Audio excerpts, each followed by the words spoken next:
नमस्कार, सत श्री अकाल, आदाब। स्वागत है जी डॉक्टर भल्ला होम्योपैथिक क्लिनिक में आप सबका। आज स्वतंत्रता दिवस है। आप सभी को स्वतंत्रता दिवस की हार्दिक शुभकामनाएं। आज का जो टॉपिक है वो होम्योपैथी के बारे में एक चर्चा होगी।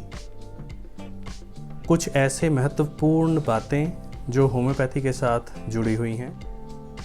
काफ़ी लोगों को ये बातें पता भी होंगी, बहुत सारों को ये पहली बार पता लगेंगी। होम्योपैथी इंडिया में डिस्कवर नहीं हुई, ये जर्मन में डिस्कवर हुई। डॉक्टर सैमुअल हैनेमैन, जिन्हें फादर ऑफ होम्योपैथी कहा जाता है, ये अपने समय के एमडी डॉक्टर थे एलोपैथिक। उन्होंने होम्योपैथी डिस्कवर की और होम्योपैथ बने, पहले होम्योपैथ बने वो एक तरह से। ये 1790 से पहले की बात है। 1790 में होम्योपैथी डिस्कवर हुई थी। होम्योपैथी एक ऐसी चिकित्सा पद्धति है जिसमें लक्षणों के आधार पर दवा दी जाती है। अगर मरीज़ अपनी तकलीफ़ विस्तार में अपने डॉक्टर के साथ शेयर कर लेता है, उसमें तकलीफ़ के साथ जुड़ी हुई सभी बातें, उसके साथ साथ मानसिक बातें, उस समय पे मानसिकता किस तरह की है, या उस तकलीफ़ के साथ शुरू हुई कुछ ऐसी बातें जो उस तकलीफ़ के साथ संबंध नहीं रखती मगर उसी समय पे वो लक्षण भी आए, ये सब अगर बता दिए जाते हैं तो इस सभी लक्षणों के आधार पर जो चुनाव किया जाएगा दवाई का, उसे सिमिलिमम कहा जाता है। सबसे बेहतर असर करने वाली दवा वो बन जाती है।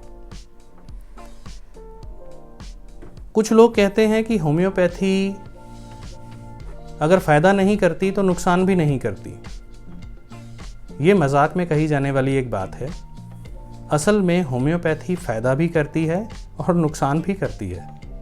फ़ायदा तब जब सही चुनाव किया जाए और सही तरह से दवाई ली जाए, और नुकसान तब जब जैसे लोग एक दूसरे से सुन लेते हैं या एक दूसरे को बता देते हैं कि मुझे किसी ने बताया और मैंने ये दवाई खाई और मुझे फ़ायदा हुआ, तेरी तकलीफ़ मेरी जैसी लग रही है, तू भी ये दवा लेके देख।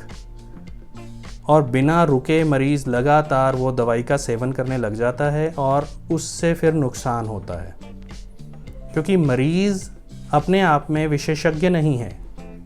उसे ये नहीं मालूम कि दवा कितनी लेनी है, कौन सी लेनी है, कितनी देर खानी है, कब इसको बदलना है या बढ़ाना है या कम करना है।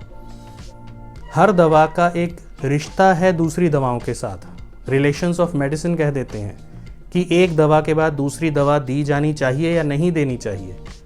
तो ये जानकारी एक आम इंसान को नहीं होती, जिसकी वजह से वो अपना नुकसान कर लेते हैं और दोष होम्योपैथी पे आ जाता है। तो इन चीज़ों का ध्यान रखिए कि सेल्फ मेडिकेशन कभी मत कीजिए। मैं अपनी हर वीडियो में ये बात बताता हूँ कि सेल्फ मेडिकेशन हमेशा ही हानिकारक होगा। बच्चों के दांत निकलने शुरू होते हैं, लोग कैलकेरिया फॉस खिलाना शुरू कर देते हैं। मेरे को किसी ने बताया था जी। रीज़न ये होता है कि उनके बच्चों ने खाई थी तो उनके दांत अच्छे निकल आए, जबकि दांत तो अपने आप निकल ही आने होते हैं। ये एक नेचुरल प्रोसेस है, इसको कोई रोक नहीं सकता।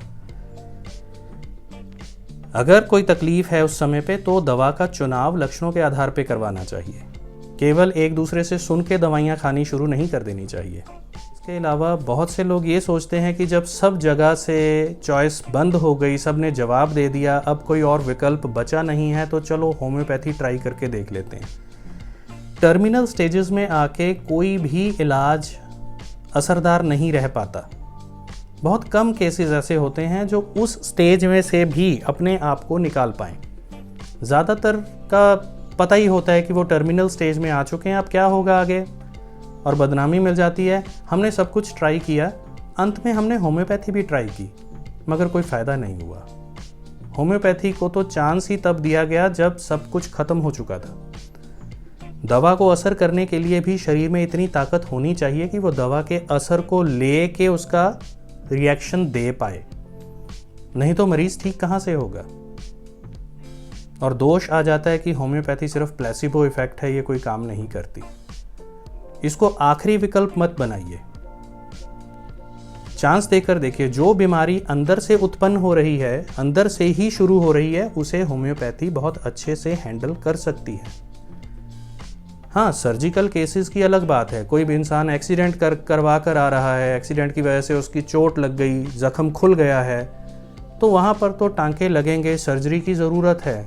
कोई शरीर का हिस्सा कट गया है, उसे वहाँ पे सर्जरी की ही ज़रूरत पड़ेगी। वहाँ किसी भी सेंस में कोई दवा काम नहीं करने वाली। इन चीज़ों का ध्यान रखते हुए अगर आप अपना सही चुनाव करते हैं तो आपको फ़ायदा हो सकता है। बहुत से लोग आजकल बीमारियों से ग्रस्त सिर्फ इस वजह से हैं क्योंकि उनका रहन सहन अच्छा नहीं है, खाने पीने का ढंग अच्छा नहीं है। घर का बना खाना नहीं खाना, सादे खाने नहीं खाना। सादा खाना खाने से तकलीफ़ें उतनी नहीं होती।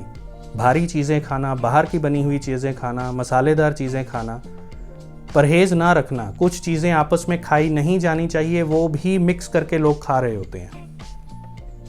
जितनी एक्सरसाइज वर्जिश चाहिए शरीर को, वो वर्जिश भी ना कर पाना। इन सब वजहों से आज इंसान जो है तकलीफ़ में है। अपने रहन सहन को बदलिए, नियमित रूप में एक्सरसाइज कीजिए। उसके अलावा नेचुरल ट्रीटमेंट्स की तरफ अपना रुख करिए। नेचुरल ट्रीटमेंट्स में होम्योपैथी, आयुर्वेदा, योगा, मेडिटेशन, ये सब आ जाता है। अगर आप निरोगी रहना चाहते हैं तो अपना जीवन सरल बनाकर और सही चुनाव करके आप अपने आप को निरोगी रख सकते हैं। मेरा इस वीडियो को बनाने का मंतव्य केवल ये नहीं है कि मैं किसी सिस्टम को बुरा कह रहा हूँ। मेरा मंतव्य सिर्फ इतना है कि मैं होम्योपैथी के उस हिस्से को उजागर करूं जिसे मिरेकुलस ट्रीटमेंट कहती है दुनिया। मगर वो मिरेकुलस ट्रीटमेंट इस वजह से भी हो जाता है कि जब मरीज़ अपने लक्षण सही तरह से डॉक्टर को बता दे और डॉक्टर उस आधार पे सही चुनाव करके दवाई दे दे। हर दवाई जो है वो इंसानों पे टेस्टेड है। होम्योपैथिक